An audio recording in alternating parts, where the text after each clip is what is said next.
लोग दिल्ली में, बम्बई में बैठकर फैसला कर रहे हैं क्या नीति होगी, क्या कार्यक्रम होगा। और जिस तरीके पर टूटी है, आम आदमी आज अपने को ठगा सा महसूस कर रहा है, बेसहाय महसूस कर रहा है। तो इस लड़ाई को हम लड़ने का काम करें। दुर्व्यवस्था है तो प्रयागराज शहर की दुर्व्यवस्था है, तो प्रयागराज के खोए हुए अस्तित्व और गरिमा को बचाए रखने का संघर्ष है, पुनर्स्थापित करने का संघर्ष है।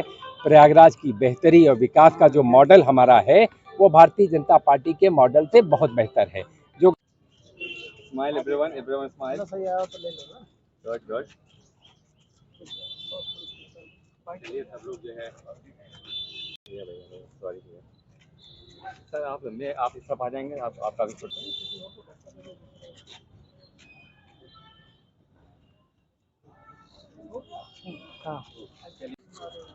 गाँव का 4 बार पूछा तो पता चला आज इंग्लैंड में, तो आज पाकिस्तान है। आप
भाई कहाँ जा रहे हो?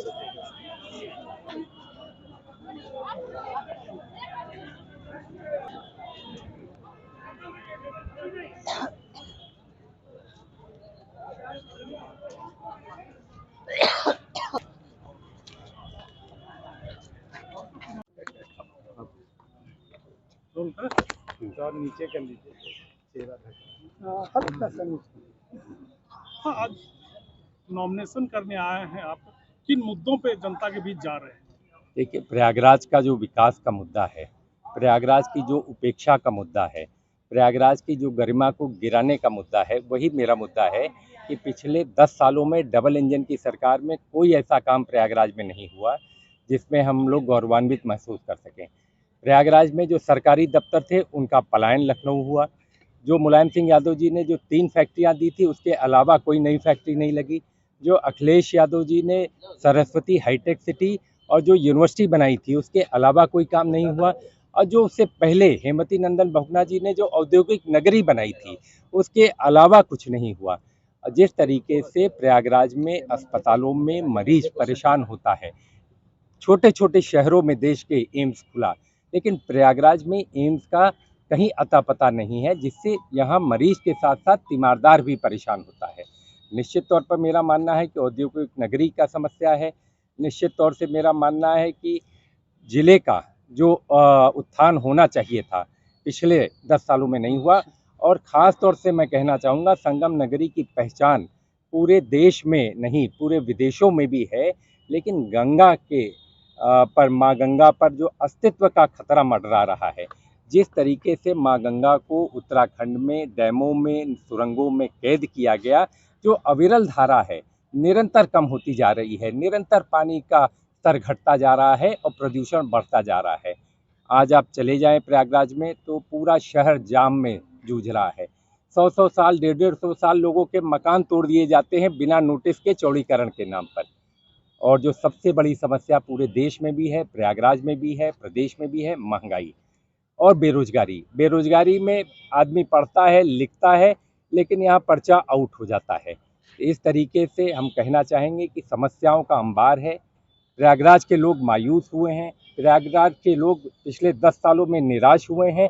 कोई ऐसा काम नहीं भारतीय जनता पार्टी के पास जो दिखला सके कि प्रयागराज की गरिमा, प्रयागराज के अस्तित्व को बचाए रखने के लिए इन्होंने उसके बेहतरी के लिए किया हो। उज्ज्वल जी, किस तरह से दोनों कार्यकर्ताओं का सामंजस्य बना पा रहे हैं, कितना सपोर्ट मिल रहा है, क्योंकि इस तरह की चर्चाएं हो रही हैं कि कहीं ना कहीं दोनों पार्टियां आप उनके पुराने साथी थे, अब नई जगह पर पहुंचे और नए साथी भी लग रहा है कि एकदम नए साथी आ देखिए, गए। ये इंडिया गठबंधन बना है, देश में एक बड़ी लड़ाई हम लोग लड़ रहे हैं और ये परिवार का एक हिस्सा है। दोनों ही दल एक परिवार के हिस्से की तरह साइकिल के दो पहिए की तरह चल रहे हैं और हाथ में जो है पंजा है, बिना पंजे के जो है साइकिल नहीं चल सकती, दोनों पहिए के बिना जो है सामंजस्य नहीं बन सकता। निश्चित तौर से मुझे दोनों दलों का समर्थन मिल रहा है और इस बड़ी लड़ाई में, देश की बड़ी लड़ाई में, और समाजवादी पार्टी के राष्ट्रीय अध्यक्ष और कांग्रेस पार्टी के शीर्ष नेतृत्व का ये फैसला था। मैंने शुरू से इस बात को कहा, तब ये निर्णय लिया गया और तब मैं आपके सामने प्रयागराज में उम्मीदवार हूँ और मुझे लगता है कि ये चुनाव जनता लड़ रही है, भारतीय जनता पार्टी के कुशासन के खिलाफ, भारतीय जनता पार्टी के नीतियों और कार्यक्रम के विरोध में, और ये एक विचारधारा की लड़ाई है। इस विचारधारा की लड़ाई में हम सब लोग एक साथ हैं। आम आदमी पार्टी हो, भागीदारी पार्टी हो, जन अधिकार पार्टी हो, जितनी पार्टियां हैं, सब पार्टियां इकट्ठा होकर आज बीजेपी को हराने के लिए कटिबद्ध हैं, संकल्पित हैं। अच्छा, दोनों के जो आपके विरोध